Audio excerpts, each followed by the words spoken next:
Maayong adlaw maayong hapon di ay sa tanan. Asan di man ron na para ma-exercise ko gamay. So mahal man kayong silhig, muna akong gibuhat. Nagagos ko para sa silhig kay para makatipid ta. Unya na po ko'y agi rong Domingo ha. Guys, awa guys. Ano siya? Kadaghana akong himuon rong adlaw. Udto na ko nagsugod. Muna ni akong nahimo. Mana.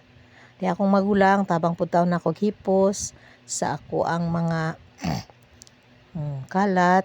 Tabang po na siya ganina. Mo ni guys, pagkuman hipos tayon. So ugma ni guys kay holiday man ako na tong himuong paata na ni nako og silig kani. Paata na ni nako og rubber. So tipid guys no.